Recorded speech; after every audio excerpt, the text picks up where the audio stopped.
Evolutionary.org Hardcore 204 is coming your way. Today we're going to talk about who we think finishes fourth through sixth at Mr. Olympia for 2025. Episode brought to you by Euro Pharma. So this one we're going to go over the sixth place finisher that we predict, fifth place finisher we predict, fourth place finisher. We're going to go over each guy and we're going to also talk about their history. We're going to talk about how we think their physique is looking. We're going to talk about their personalities. We're going to get in deep into each so you familiarize yourself with these competitors. We're also going to talk about the steroids that we speculate that they would be using. And we're talking about Euro pharmacies and the professionals who use Euro Pharma, which is considered one of the top brands in the world. But first, to remind everyone, we are on Apple, we are on Spotify as well. We pride ourselves for being an organic podcast. We don't buy followers, we don't buy clicks, we don't buy likes. We want to grow this podcast the right way. In the end, that's the most rewarding and that's the most pure that we can do. We don't try to get ahead on the algorithms like these other podcasts out there. We don't talk about clickbait. We don't talk about the gossip. We're not a bunch of church girls, gossiping in the back of the church. We want to bring you a high quality podcast and knowledge. So in this one, we want to really dive deep into these three competitors so that you know what you're looking for when you do watch the Mr. Olympia. And we're going to also see if we're right. You guys can give us some shit in the comments if you think that our predictions are wrong or our predictions were right. And you can give us your predictions as well. We'd love to hear what you have to say. So for sixth place, at Mr. Olympia, look, it's a great accomplishment to finish sixth place at Mr. Olympia. Great fucking accomplishment. You're going to walk away with prize money. You're going to walk away with more clicks on your social media. You're also going to consider yourself the sixth best bodybuilder in the world on a planet with billions of people. You are the sixth best bodybuilder. That is an incredible feat. So the guy that we have finishing sixth is going to be Andrew Jacked. And let me tell you a little bit about Andrew Jacked, and I'll bring in Mobster to give his thoughts. Full name is Shineru Andrew Obikia. And his nickname, Andrew Jacked, much easier to say. He's a Nigerian pro bodybuilder. He lives in Dubai, which is in the Middle East, United Arab Emirates. And it's considered a bodybuilding mecca. And I know Mobster, we talk about that in a second, how Dubai transformed into that bodybuilding mecca of the Middle East. His current stats are 6'2", so he's very tall compared to the next two guys that we're going to talk about. And up to 300 pounds in the off season, even higher, up to 305 pounds. He became well known in the bodybuilding stratosphere for his training with Larry Wheels, who's one of the most popular powerlifters in the world. I know you're a big fan of him, Mobster. Andrew was born in 1985 in Kaduna, Nigeria. He was an engineer and military officer, believe it or not. He first got into kickboxing and other sports. He's quite good at it. He was dominating his opponents. He moved to Dubai and trained at Binus Gym. It's called pronounced Binus, right? Or Binus, Mobster? Binus, yep. Yeah, Binus. And it's a very well-known gym. He started rubbing elbows with some of the top bodybuilders and athletes in the world, and he started networking. He befriended Larry Wheels Williams in the process of his travels, was inspired to get deep into bodybuilding by others. 2021 got first place at the EBBF Ajman Bodybuilding and Physique Contest, earned his IFBB Elite Pro card, and then a week later, he won the IFBB Elite Pro League show. After switching to the IFBB Pro League, he won the 2022 Arnold Classic Amateur, which earned him his first IFBB Pro card. So, Mark, sir, first, tell us the difference between the IFBB Elite Pro card and the IFBB Pro card. Oh God, yeah. So I'm gonna sound a little bit like I don't know what I'm talking about, but I mean there's an organization based, and I don't think they're based in the Middle East, and I think it's Spanish, I'm going to say, persons in charge, right? So we have had throughout bodybuilding history various federations fighting for supremacy. Okay, so it's the nature of the beast. The Wheelers would create the IFBB because they thought that the AAU and NABA, AAU being the American Athletic Union, and NABA, the Natural Bodybuilding Association, and even another one or two organizations, WABA, for example, World Bodybuilding Association. But the Wheelers wanted to take control. They wanted, originally, I would argue, perhaps more nicely, to unify bodybuilding and so on and so forth. So what's happened is you had the WBF, the wrestling people that created the Bodybuilding Federation, started paying athletes. There was some argument, as there always has been, that to have the title of professional is not necessarily a way to make money. And you and I have actually done shows on this where we say, listen, being a pro isn't just a title, it's going out, it's earning a living from your sport. So some years ago, you had Wayne D'Amelia created a federation very briefly, or should I say an association very briefly, that allowed them to put on what become the New York Pro and other organizations. Around the same time, you had the Pro League and so on and so forth that Steve's already described. And essentially, one was where the then, I'm going to say, president of IFBB International was working with people overseas to create shows which included a pro component. So you could go in and have a big amateur competition, and then there's half a dozen pros, people with pro cards, come on and win, for argument's sake, Steve, $5,000 to $10,000. Well, naturally, the American part of the organization and the IFBB said, whoa. That's what we should be doing. We are literally the founding organization. The Manions, etc., etc. What the fuck's going on here? We don't want any split. We don't want this, that, and the other. And as per the most recent Mystery Olympia show that you and I covered, Steve, we said, for argument's sake, that Arnold putting on the Arnold Classic and allowing what arguably is the second best competition has pushed the Jake Wood and the Weider, Mr. Olympia, as was, to put more money on the table for the professionals. With Arnold raised the cash to 500,000. I believe the previous year the Olympia had given 400,000. So the Olympia, Jake Wood, went away and put 600,000 on the table. And by association, as we said in that show, the Mr. Olympia still is the show that you want to win. You want to win an Arnold because you can do very well at the Arnold and make a great deal of money and pick up various side prizes, as they used to give away cars and watches and God knows what else, all high-end stuff. But you want the kudos of the Mr. Olympia title. So the same thing applies to these two quote-unquote pro associations. It's all well and good to be a big name and earn very nice money, Steve, quite regularly, $20,000, $30,000, even $50,000 overseas. Mm-hmm. But do you want to be big in Spain, big in Italy, big in Germany, big in Dubai, or do you want to be big in America? And the reality is big in America. You want that type. You can't do the Mr. Olympia if you've won a big name Spanish, completely different league, association, whatever you want to call it, competition in Spain. You can't go and ask the Manions if they'll let you compete in the Mr. Olympia. So then you have those two separate federations.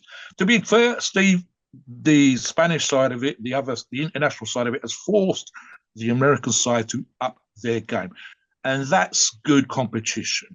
Bottom line is, Andrew, for example, and others have done very, very well overseas and then come to America to compete in the Mr. Olympia and not quite placed as highly. Nevertheless, they are still, Andrew's still, as Steve said earlier, a world-class bodybuilder. Yeah. Top 6 is not to be sniffed at, but you want the American Association name on your pro card. That's where you want to be.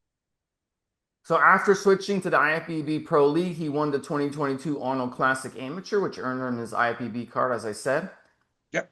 Many jumped on his bandwagon at this time, predicted he would do well down the line. He was able to qualify for his first Mr. Olympia by winning the Texas Pro Bodybuilding competition in 2022.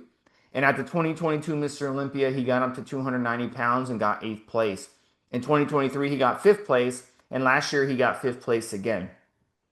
He currently lives in Dubai, still training at the same gym, but in the off season, he does hang out in Los Angeles and he trains with Chris Lewis.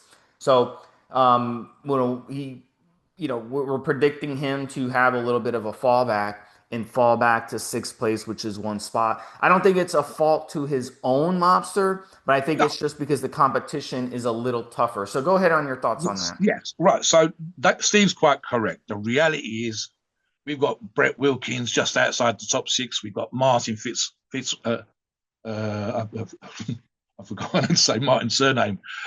Martin ahead of him. And why is that? Exactly like Steve just said. This is not a knock on Andrew per se. And I will criticize and make positive comments about Andrew's physique. But the reality is that the competition hasn't stood still. And perhaps, arguably, Andrew's physique has. So again, you are still top six in the fucking world, but the hungry motherfuckers just behind you have jumped up a place or two and got ahead. In the same way that we just described the whole issue with the professional leagues forcing each other to be better in terms of competition, having other athletes push you while you are still able to be competitive makes you up your game. I've come second in events, Steve.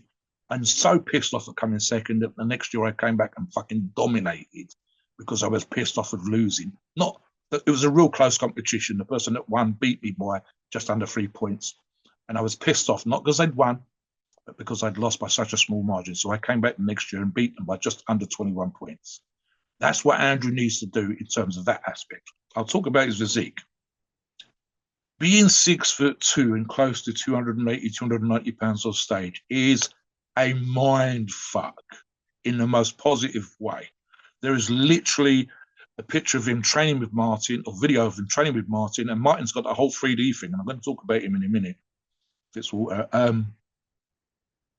But Andrew's just that much taller and that much wider. If he lacks anything, it's that back to front depth, which Martin has. Martin looks 3D, Andrew does not. You see Andrew walking around the gym, and he's standing next to Martin, and Martin just about comes up to his shoulder. And Andrew just that much wider. Honestly, he looks like he's about 3.5 foot wide.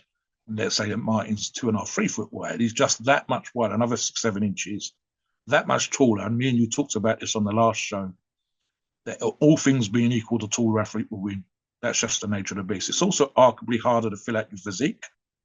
It's a lot easier to be 200 pounds at 5'6" versus needing to push your body weight just to look the same to close to 300 pounds lean at 6'2".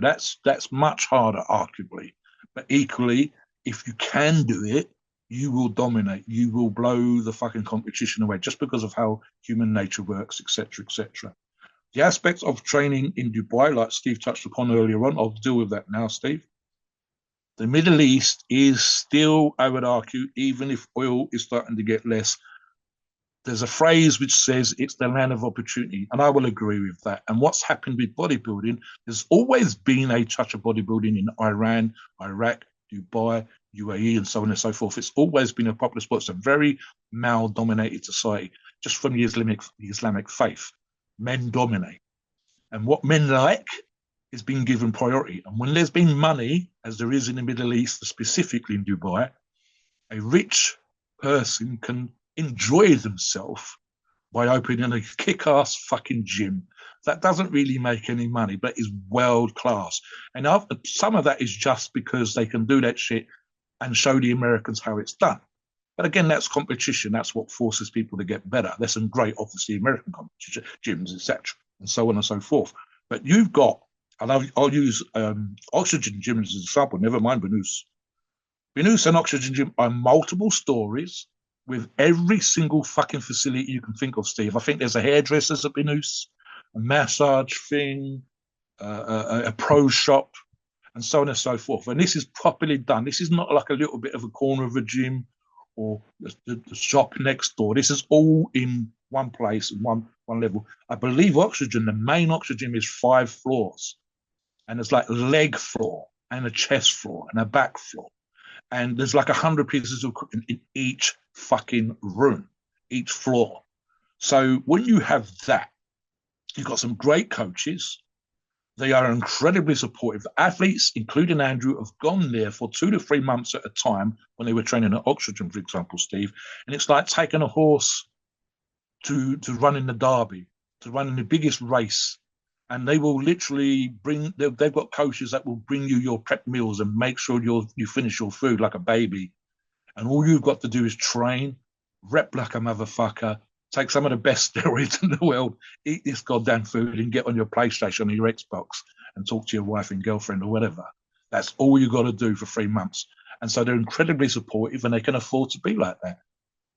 We've talked on one of the shows about the steroids and peptides, and one of the legendary stories, which may or may not be true, is that Oxygen is 5 minutes away from an amazing pharmacy where the athletes can get a very friendly doctor to give them a prescription in Dubai, walk down to this pharmacy and get pharmaceutical quality products over the counter. Everything you and I can think of, they can get on prescription, go back to their rooms, have a coach come in and pin the steroids for them, and literally be like a fucking stallion prepared to make with a mess. That's all you are fucking doing. So I suspect there's also an argument to be made that the hardcore, gritty, being a driven individual still applies. But if you do have that, to have these other aspects and things available to you is immense. So perhaps that might be a reason why. Do you know how much Oxygen Gym costs to build? Go on. Guess. It's going to be hundreds of dollars. No. Do you know how much it costs to build? Oh, build multi-millions.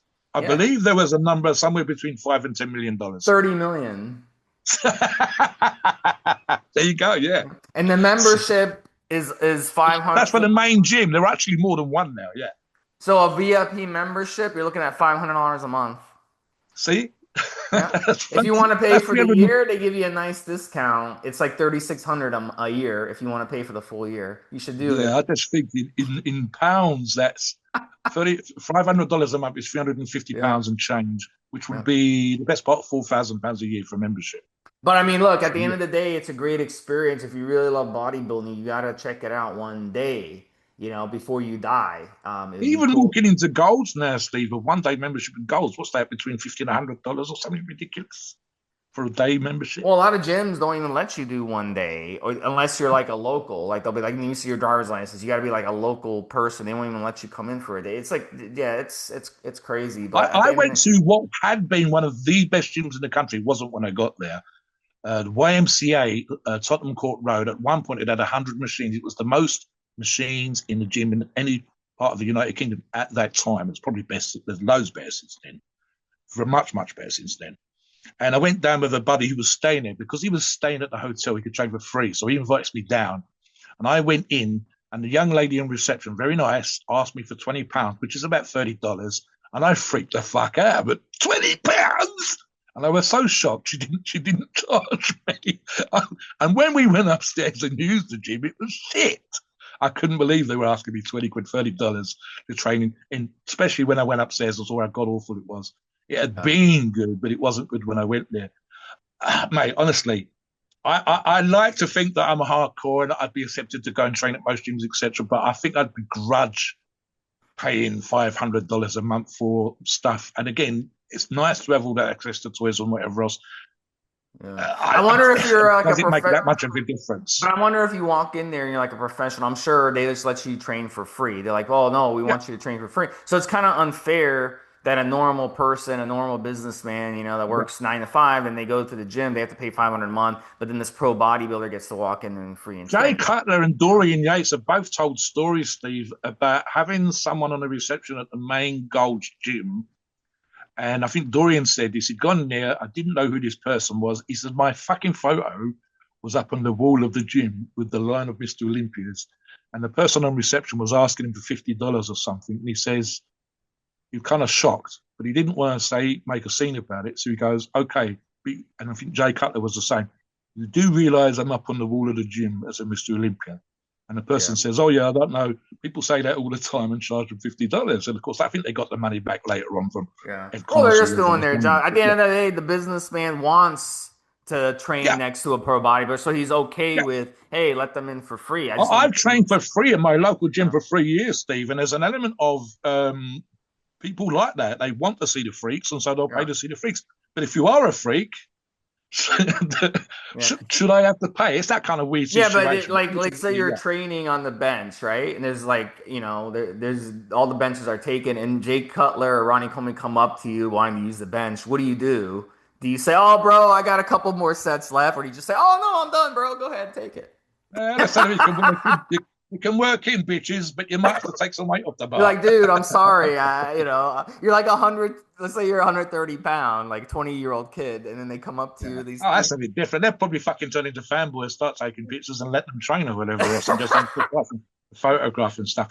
On the Andrew Jack thing, just to finish on Andrew Jack, look, any person that we're going to talk about in these shows, whether it's these 4 to 6 places, whether it's third to first, right, we know that you're going to disagree. There will be fanboys of every athlete that we're discussing.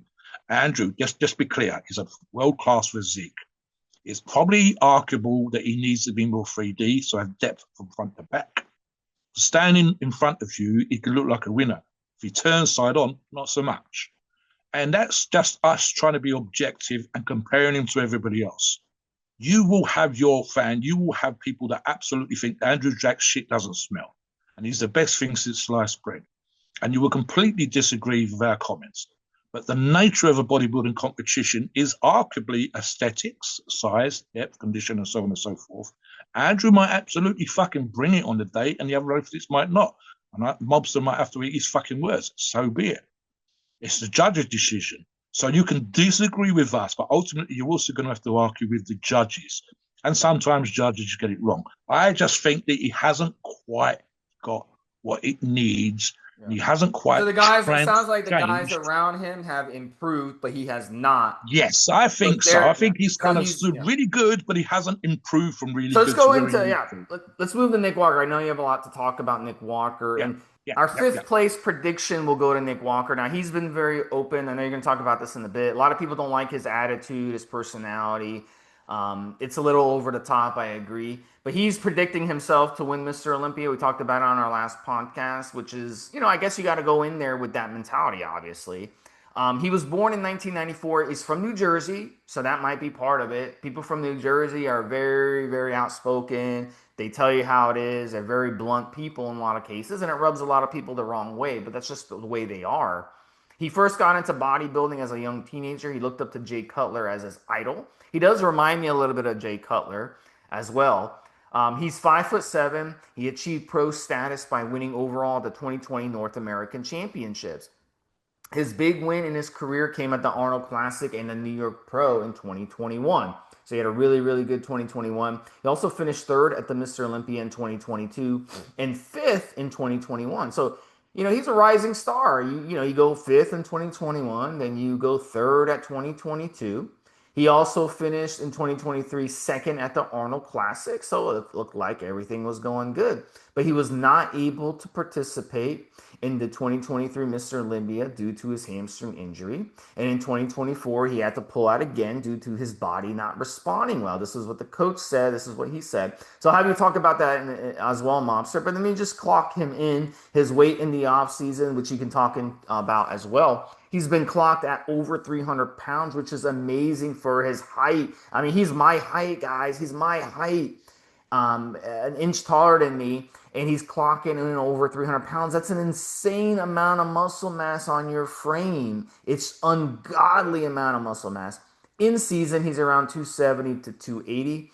The amazing size for his height has led to his nickname being the Mutant. So Mobster touched on what happened to him, first of all, at the Mr. Olympias the last 2 years, why he had to pull out. Yes. And then talk about his personality a little bit and basically hit us with it. I mean, one of the issues which we're familiar with, and he actually turned up at the Mr. Olympia as a audience member with his family, bruised and fucked. He had an injury and he turned up in a wheelchair.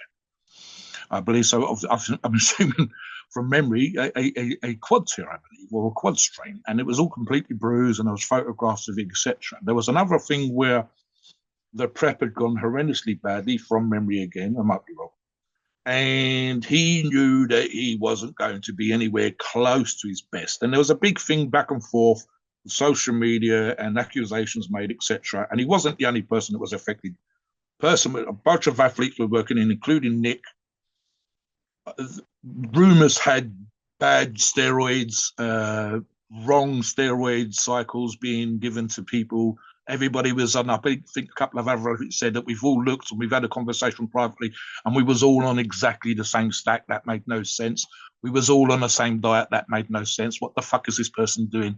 So, in fact, one of the accusations against that particular person was that he'd fucked 3 athletes over, including Nick. So that's number one. Number two, I will agree with the mutant What thing, he right? did? What he? What'd you say? He Well, fucked yeah, I what? mean, so there was issues with a supplement company. That was one. And basically, 3 athletes, including Nick, I believe, were working with one coach. Hmm. So And when it all, the coach basically gave them bad advice. yes, that was the gist of the conversation. So essentially, the 3 athletes that were concerned, there may well have been more, but these particular 3 were high profile. We're all on the same cycle, all using the same products from the same source that had been given to them by the coach.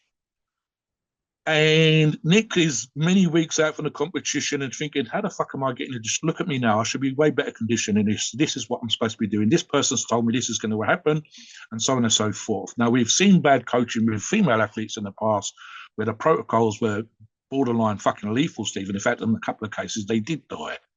So there was an argument to be made for out of shape athletes going to seek a coach that promises them the earth to get them into shape in the case of the female athletes and fuck them up. Did you think the And they coach didn't. gave him poor quality steroids? That was one of the accusations because the argument became for those 3 athletes, they were all out of condition when they should have been in better condition. They were all working with the same person. When they actually sat down and messaged each other, they compared stacks, they compared diets, and they were all on the same stack and they were all on the same diet. Well, that can't be right. If a person's 260 and someone's 300, if one responds very well to, say, for example, whatever, and someone responds very well to Winstrol, why the fuck are you all on the same stack? It literally made the coach look like an idiot, but it also meant that all 3 athletes were nowhere near the condition, the shape, etc., that they should have been that far out. Listen, guys, you train your ass off, let's say, for example, 9 months of the year to get ready for one competition before competition prep. You then make the decision to spend hundreds of dollars, free or otherwise, to go and work with arguably a very good coach who will sit you down and go, do you know what, Nick, or whoever, let's get you into the best condition of your life. I'm going to sit you down. I'm going to work with you for the next 12 to 16 weeks, and I'm going to bring you in the best shape, the best condition. All you got to do is follow my plan to the fucking letter. Any problems, you get in touch. You want to get in touch with me at 3 o'clock in the morning, you get in touch with me at 3 o'clock in the morning. I'll be there for you on the fucking day, and so on and so forth. And sometimes, Steve, I've heard of arrangements. I think Neil Hill's discussed this, where people that he was working with will give him a percentage of their wins, sometimes even a percentage of the supplement contract. Like, and it might be 10%. You might get paid fuck all until that person places. You might get paid fuck all until they get a supplement contract. But when you do, you are then getting, say, for example, a $400,000 win. You're picking up $40,000 as their coach. If they get a $300,000 supplement contract, you're picking up $30,000. You have 2 or 3 athletes. You're now getting as much as your winner at the Mr. Olympia because you have 3 or 4 athletes that are providing you with great income working in that particular way. But what if you fuck up? What if you don't bring their person in great shape? What if you do give them the same fucking steroid stack? Because that's what pros are all using. It makes you basically a bullshitter. And unfortunately, when it comes to human habits and people's desires to win competitions, you can fall prey I to this hope bullshit. he's not using the same coach. Well, that's the thing. I mean, yeah. So look, the argument is this, right? With regards to the mutant title, and I'll use this analogy. I know, as most people know, and we've discussed how random strangers can nearly always pick out the winner of a competition because they have an idea in their mind what a proper bodybuilder looks like in terms of a small waist, broad-shouldered, flaring thighs, and so on and so forth. The Greek Adonis, the Apollonian look, etc., etc. And what, the good skin and a smile, posing well on stage. Oh my God, says the girl that's never been to a bodybuilding competition. That's got to be the first place. And why is the other guy not winning? Oh, because he doesn't smile, he's not confident, and so on. And there's something about your physique I don't like. Nick has that freak factor. And I like freaks insofar as freaks make me want to go to the gym and lift heavy weights. And I'm more of a weightlifter than I am a bodybuilder. So back in the day, you would have an Arnold Schwarzenegger or Bertil Fox. Bertil Fox was beef. on huge arms, big, thick, muscular physique, but not going to win to Mr. Olympia. But in the gym, benching 180-pound dumbbells, 550-pound bench, fucking doing press downs with nearly 200 pounds. That made me want to go on a trainer. And Nick has that kind of physique. The problem, from a purely judging perspective, is that he's not a Mr. Olympia. He's not going to represent physically. Emotionally, he'd be fine. His personality is kind of cool in that particular way, especially now. I think he's calmed down a little bit as he's matured. But does he look like what you think a Mr. Olympia should look like?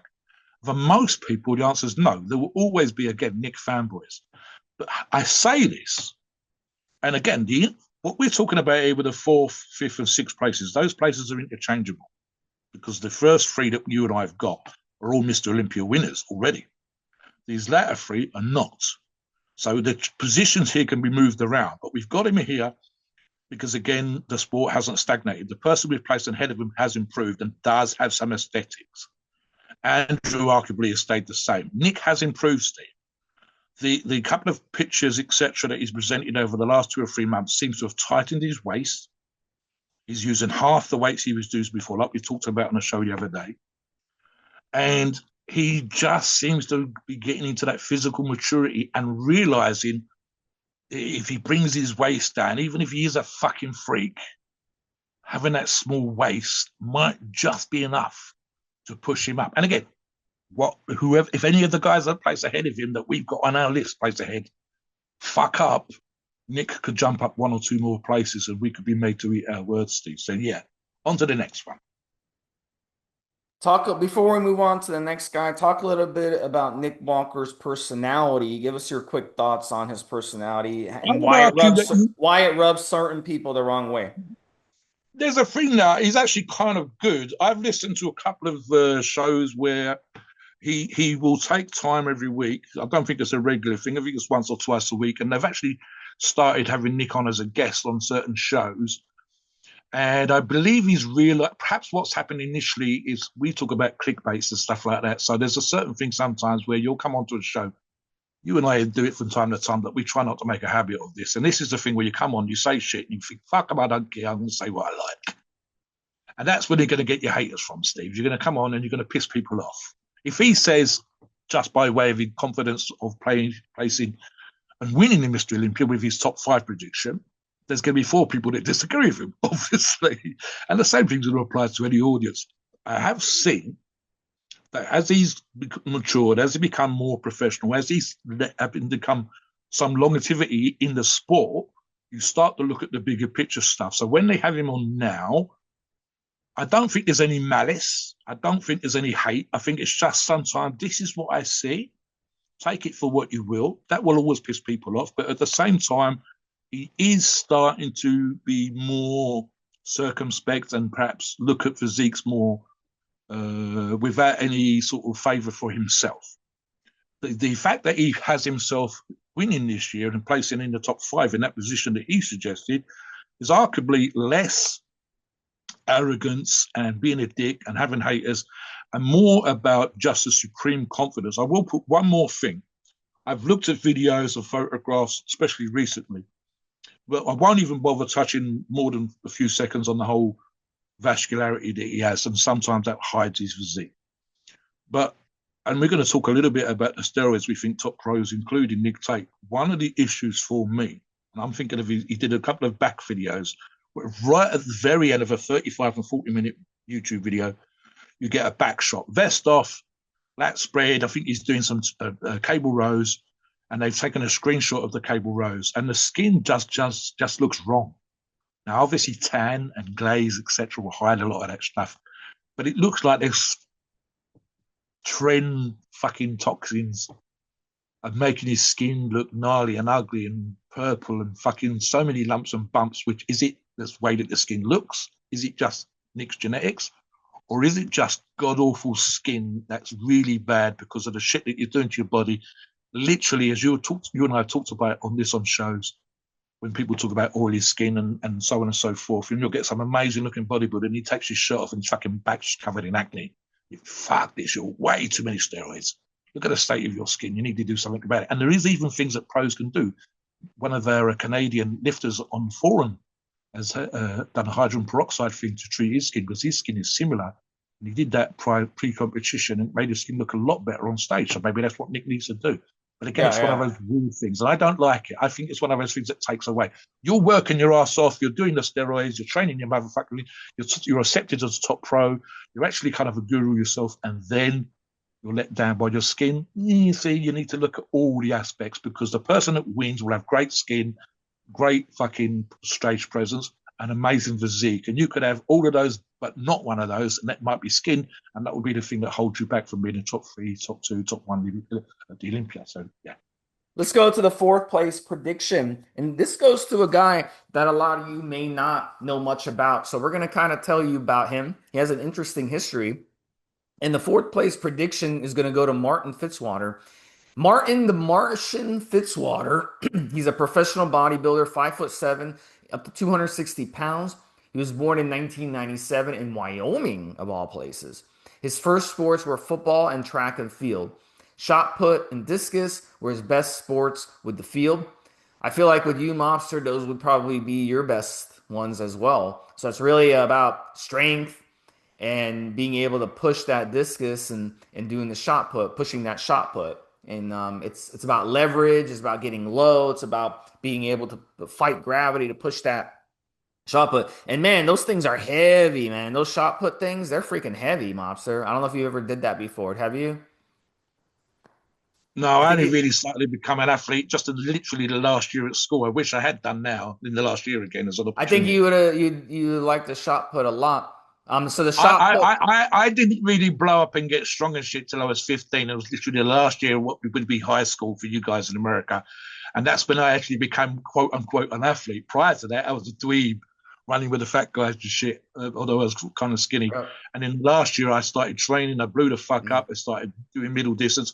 And I wish I'd had a little go at the 16 and the 22-pound shot. It is huge power and athleticism, like Steve says, it discus is. and javelin. It would have been good fun.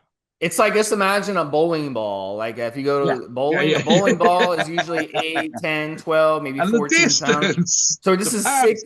This is it's the whole 16 pounds. body, That's a man. Yeah, lot. yeah, That's a yeah. lot You to use your push whole fucking something. body. Yeah. Yeah. So anyway, he was also a football player. His team had 2 times state championship. And Josh Allen also came out of Wyoming as well. So Wyoming has had these types of athletes come out of there, believe it or not. I'm not sure what they're putting in their water over there. He majored, although Josh Allen was actually originally from California, but he did go to college in Wyoming because no other school wanted him. He majored in kinesiology and health promotion at the University of Wyoming. It gave him the knowledge he would need to become his very best. He then relocated a little south to Denver, which is a more populated part. Wyoming is one of the least populated states in the country. And it's definitely the least populated among based on its size. So let me just confirm that's accurate. Before I know it's the least. Yeah, it only has 590,000 people, so it is the least populous state, and it is a big state. So it's like the size. It's like the size of Colorado. So I mean, There are boroughs in London, Steve, that are close to 500,000 people, and that's just a fucking one yeah. 32nd of the whole of London. So yes, Yeah. you've got So the whole state. basically, yeah, you The have whole state is more. the same as the borough of Lambeth or Suffolk. Yeah. That's ridiculous. Yep. So yeah, for him to come out of there, so obviously he had to go to Denver. He started to train with Brett Wilkin. I know you know who that is, Mobster. They became great friends. He came on strong in 2024. He won the Detroit Pro Men's Open, which got him a Mr. Olympia invite. He got fourth place at the Mr. Olympia. He also finished second place to Nick Walker at the New York Pro in 2024, who we just talked about. So in this one, we're predicting him to finish one spot ahead of Nick Walker, even though Yes. Nick Walker beat him at the New York Pro. So the Yep. reason he's nicknamed the Martian is because he loves to wear Marvin the Martian shirt to the gym. He also has an alien tattoo on his arm. So he has made Martian his brand, and people really, really, really love it. So talk about Martin Fishwater, Mobster. You're very high on him. Yeah. Look, Martin is one of those guys that we touched upon earlier in the show when we said he's carried on progressing when, for argument's sake, we said Andrew Jack had not. And again, fantastic with Zig. So with Martin, right, I'll give you an example, and I'm trying to think who we competed with a couple of years ago.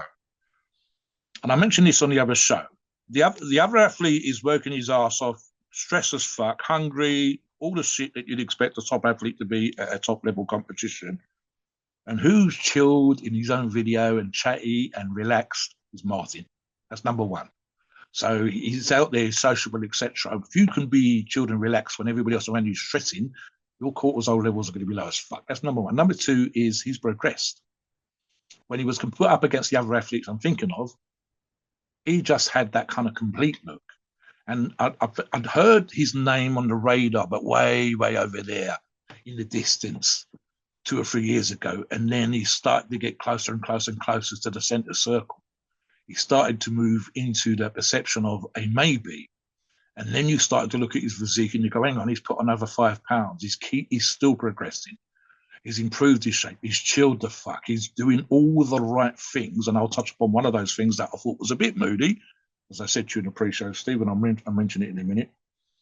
He's doing all the right things to keep progression going. And one of the reasons why this sometimes happens, and I think Martin's a good example of this, if you've got your head on, if you know how to quote unquote play the game, but more than that, if you're fucking hungry, yes, I mean, Nick and Andrew would probably be good examples of people with great contracts, well placed, well liked, lots of followers, and they wouldn't even need to win the Mr. Olympia to do very well. Arguably, Martin is there or thereabouts, perhaps just behind him in that particular regards. But he's hungry for the title and he wants to be a very nice guy, but he wants to be ahead of you. He wants to be your friend, but he wants to beat you. And that's what you need to be. You can be the nicest, happiest, most go-lucky guy in the sport, but I've still got to kick your ass. I'll buy you a drink after. We'll go to dinner, but I still want to kick your ass. And look at your physique. Fucking, you're a mutant. You're fucking 6'2" and nearly 300 pounds. I want to kick your ass. And if you have that hunger, if you are not quite there in terms of where you can take your physique, maybe Nick is, maybe Andrew is, but maybe Martin is not, then what will he look like in a year's time? What will he look like in 2 years' time? If he can keep progressing healthily, if he can keep kicking ass, if he can still be a nice chilled out guy who's doing all the right things, what will his physique look like in 2 or 3 years? Now, the other aspect is, and this is where his physique is now, when I looked at the competition I'm thinking of, which was probably about 18 months ago, maybe a year ago, he has, and I've written this down here, Steve, a 3D look, a little bit like Phil Heath in that no matter what angle you looked at, there's thickness. He's short, say compared to Andrew. He's trained both with Brett Wilkins on a regular basis, and then one of the videos he trained with Andrew, and I said that Andrew just swamped him with size. One of his own criticism, he says, I need to work on mobility, meaning the ability to do certain exercises, but also the ability to pose in a certain particular way, opening yourself up and being able to get into certain positions to better show your physique off, because that shit's important. Meaning, someone posted on our forums the other day the weirdest looking, almost chest crush type double biceps with their elbows down and their elbows way forward to the front, like they've just taken a picture halfway through, getting into position, and it did not present the physique very well. And if they had their elbows back and up and open themselves up, the pose would have been that much better. If Brett knows that his flexibility for certain positions into both training and posing could be improved, then he is constantly trying to improve every single aspect. That's what allows you to be ahead of your very close world-class competition. Something I didn't like, and he's not the only one, because I could think it was Brett Wilkins was the other one, his buddy. So there's the thing, right? And I thought it was moody as fuck, and I'll say why. Both himself and the other athlete went to the IFBB headquarters, i.e. the Manions. Tyler Manion, who's now taken over from Jim Manion, is also a photographer, and went to see Tyler Manion for advice, or to quote Arnold, advices on how to pose. So you are going to the headquarters of the IFBB Pro League, or whatever the fuck it's called, in order to get advice from someone very high up in the organization 3 weeks before the Mr. Olympia. That sounds to me like you don't need to be doing that 3 weeks before the Mr. Olympia. So what are you really doing? Are you greasing the wheels with the judges in terms of getting them to give you an extra point here and there? Will it make him Mr. Olympia? No. Is it necessary? No, in my opinion. Is it perhaps professionally useful? I would say yes. But how many other of the athletes are doing it? Perhaps he's the only one that's told us he's done it. Maybe they're all fucking at it. I don't know. It felt a little bit weird to me, Steve. I've competed. You've competed in different sports.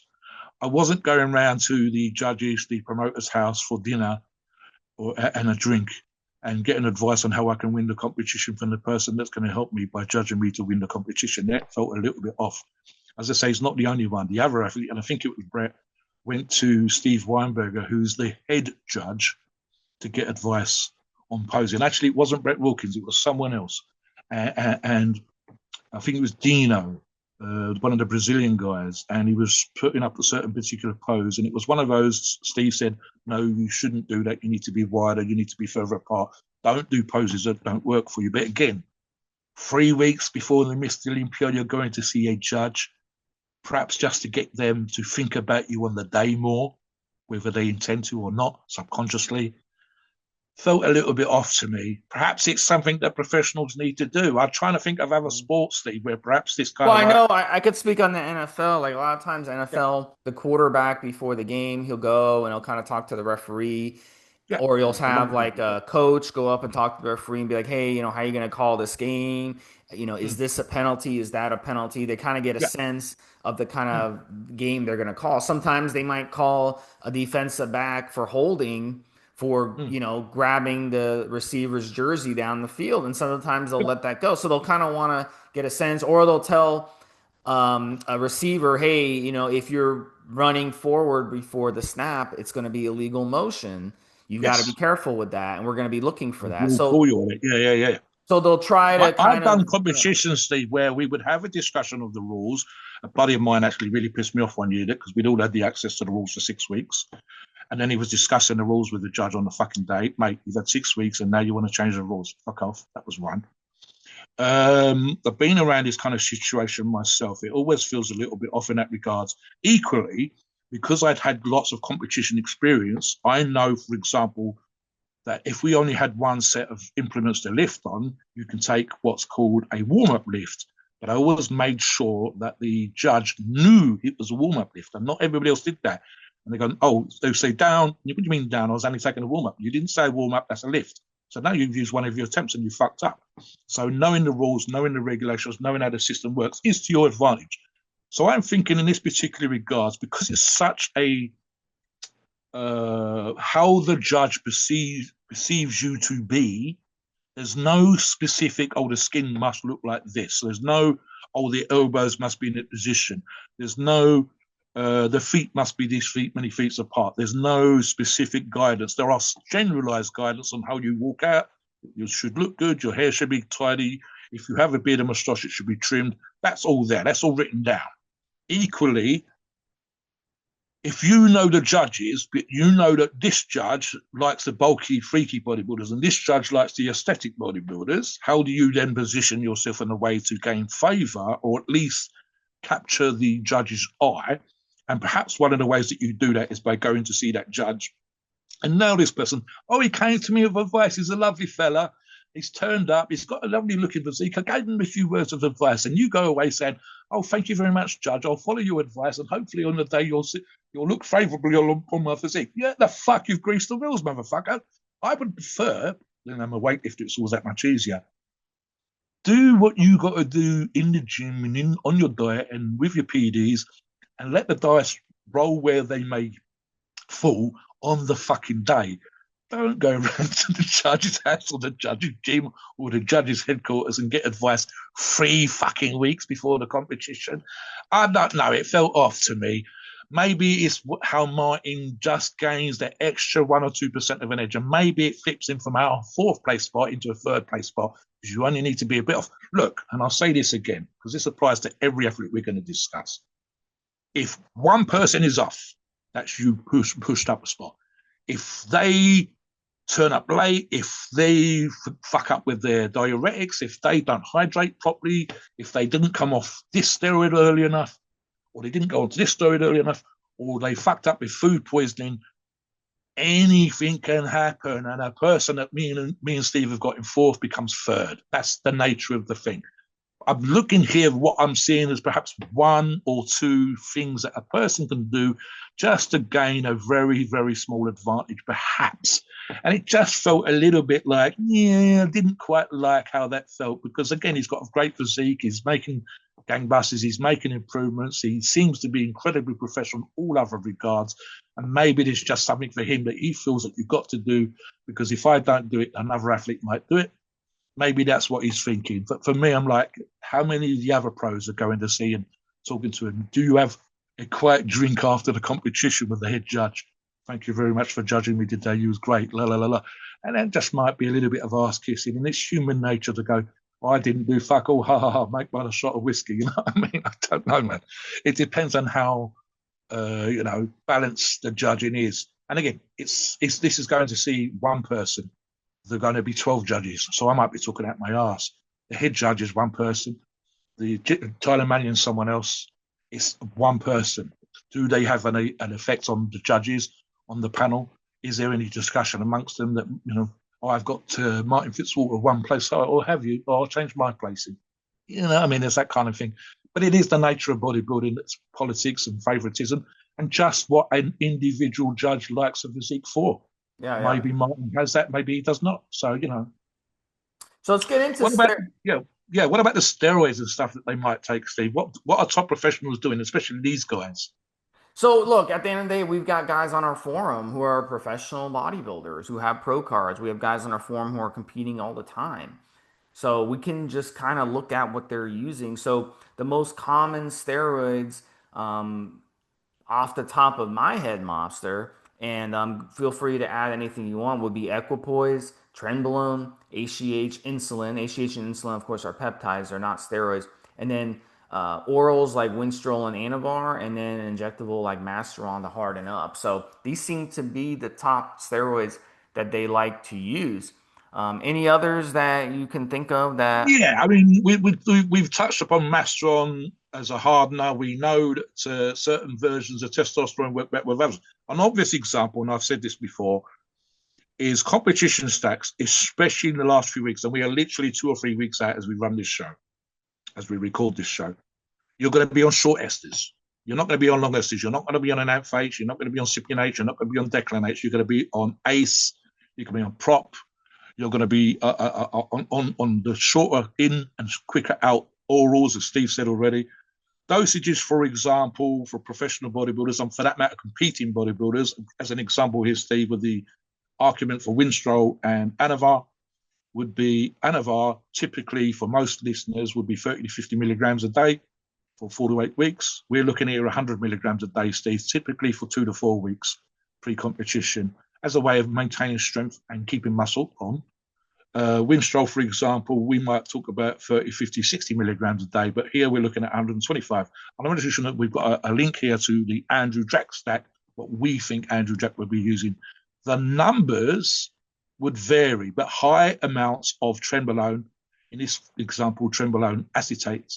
We've got Andrew Jack, for example, and this is a guess on our part, of 1,250 milligrams a week. I would say 1,000 milligrams or 800 to 1,000 milligrams will be atypical. And then it becomes between what works for one athlete versus another athlete. Test propionate, which again, it will be required 2 or 3 jabs a week instead of 1 or 2. 600 milligrams, that can easily be a gram plus. We know that. Like Steve says, we've got some competing athletes. We've got athletes that are working towards their pro card on the forums right now. We did a show yesterday. We've got no intention of competing in everything that particular person members taking amounts to 2,000 milligrams a week. So that would be low level for a top professional bodybuilder in a competition like the Olympia. So let me give you a couple guys on our forum who are competing. Lil Broads and another guy, Reese. And Reese, I'll give you an example. He started his competition cycle with 500 milligrams test per week, 800 milligrams mass per week, 300 milligrams of equipoise per week, and also 5 IUs of HGH pre-bed. And he's also using ancillaries. He's using Clen, L-carnitine, and he's using metformin, which is going to help. It's a type 2. It's a diabetes drug, and that helps boost insulin sensitivity. It helps with weight loss, and he's taking telmisartan, which is obviously going to help the heart. So they're using, it's it's going to help with blood pressure. So they're using these ancillaries as well, and a lot of people don't know that. He's also supplementing with lots of fish oil, vitamin D3. He's using magnesium glycinate. He's using Tutka. He's doing a lot of different supplements. Lil Broads, he talked about his competition cycle, which includes Clen, 80 micrograms per day, Tren E, 150 milligrams per Yep. week, Sustanon, he gets it up to 750 milligrams a week, Winstrol, 60 Mm. milligrams per day, and he's using HGH5 IUs as well, and he's using insulin. So these are the common things that guys are using. Yes. And they'll, as Mobster said, a lot of times they'll use short esters going into the Yeah. competition. Yeah. So they have that Because it's flexibility. flexibility. Yes. And then Flexibility. you Yeah. want to obviously stop the testosterone so that it's not in your system and you're more dry and you're more hard. So Let that's me a touch upon, Steve, some of the aspects of being a top professional bodybuilder when it comes to steroids. And I think specifically of prep coaching. When I say prep coaching, I don't just mean someone that helps you with your diet and your training, but specifically with your steroid stack, like we touched upon earlier on when we were talking about Nick Walker. So here's the thing, right? Now, whether you're an athlete doing it on your own or you're working with a prep coach, you need to know, especially for the Mr. fucking Olympia. If you don't know about the Mr. Olympia, you're shooting yourself in the foot. You need to know 100% how your body responds to certain steroids in certain situations. You must. If you don't, and you try some protocol or a steroid you've never used before, and it fucks you up, it makes you hold water, stops you losing fat, requires you to do something even more stupid in order to lose the water, and so on and so forth. That is a huge, huge mistake. One of the suggestions, and I've talked about this before, off air probably, not on a show, is that a prep coach should have you go through a mini prep with no competition in sight, just to see how your body responds. I don't want any athlete at this level to be going, I've never done 1,000 milligrams of tren. And then the prep code goes, let's try you on 1,200 milligrams of tren. And the most you've ever taken in the past is 600 milligrams. And you feel so goddamn awful. Your cortisol levels all over the place. You hold water and you look like shit. And I'm going to try and get you to win $400,000, $500,000, $600,000. And now we're fucked. So it makes no sense to me whatsoever. So you need to know how your body responds. And most of these people will be hyper responders. Most of these people have very good response to steroids, including high dosages. Some of them will use higher dosages. Some of them use higher dosages for longer periods of time. So, for example, you might be someone that responds very quickly. Examples of where people have fucked up at the Mr. Olympia level would be two things I can think of. One is messing up with diuretics. And so making sure that what you're holding is water and not fat, taking a diuretic or two, the wrong dosages, and then being so dehydrated as to make your physique flat and make you ill. Silly example where people have fucked up as they've trained their asses a full year, they've had a great prep, the prep coach is amazing, etc., etc., etc.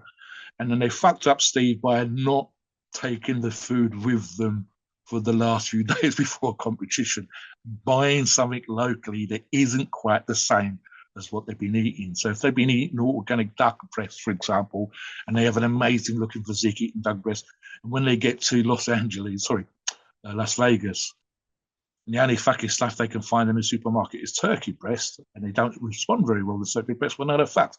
How many athletes have we heard with digestive issues the last 2 days because they've eaten something they wasn't used to, or it wasn't chilled properly, or it wasn't cooked how it's supposed to have been cooked, or whatever? Fuck that 11 and a half month thing that you've done, and then you screw up at the end. So you've got to make sure that, again, because all the other athletes will be doing the same goddamn stuff as you, don't screw that up. Let's talk about briefly now, Steve, Euro Pharmacies. Any of our regular listeners will know, and we're going to talk about the professionals here as well. I love Euro Pharmacy. They are my number one go-to. I get what I need. It works. Boom. You come onto the logs. You see what I do on the forums. A buddy at the gym says to me, Steve, is he any good? I said, you've literally just spotted me with fucking 1,014 pounds on the Hatfield squat, and you're asking me if the steroids I'm using really good. For fuck's sake, they work for me. When you get to that level, as Europharmacists have done, do we think top professional bodybuilders use them? Absolutely. If the product works like it's supposed to work, if it's clean, if it's hygienic, if it's properly dosed, some Europharmacist products, if anything, slightly overdosed, Steve. If they're underdosed, it's by 1 or 2%. So if it's supposed to be 100 milligrams, Steve, I've seen products with 96, 97%, which is better than pharmaceutical quality, and within the allowance that's allowed, and sometimes 203, 104, 105 milligrams. So if anything, more potent than it needs to be. Issues of underdosed or mislabeled or unhygienic products doesn't happen with them. So talk about, in your opinion, Steve, why we think top professional bodybuilders like to use Europharmacies as well. Yeah, they have fast shipping. You know, the products are legit. They're tested products, great customer service, and the prices are fantastic. So they have to run these huge cycles. It's chemical warfare. Your pharma also has these ancillaries that we talked about that the bodybuilders will use. So they have you covered. They're a one-stop shop. So it's very, very important that guys have a one-stop shop and they know what they're using is correct. Like we said with Nick Walker, it cost him going to Mr. Olympia. Perhaps the rumor was, as Mobster said, that he was getting poor quality gear, and that's totally screwed him up. So we want with Europharma, we want to make sure we're getting quality gear always, and Europharma delivers. As as before, guys, what we're talking about here today is very subjective, as it will be for the judges. If you think we're wrong, tell us in the comments. Who are your fourth, fifth, and sixth places? Do you disagree? Do you think any of the numbers we've got should be in the top three? Do you agree with Nick? Do you think Nick's going to win the Mystery Olympia this year? Will he transform his physique and show Southampton to out a second or third place? What's going to happen, guys? It's one of those things with the Mystery Olympia that you will agree or disagree on. Hopefully, we've been subjective enough to give you a sort of balanced view on how the places are. Every single person we're talking about is a world-class bodybuilder. Do not be in any doubt. And the placings are interchangeable, subject to the condition that the athlete brings on the day. That's a be-all and end-all. It can't be anything else. But you will have your favourites, and maybe you disagree. Let us know. Please note, as always, we are not doctors, and the opinions are ours. Is our view based on our experience and views on the topic. A podcast for informational purposes and entertainment only. The freedom of speech and the First Amendment applies.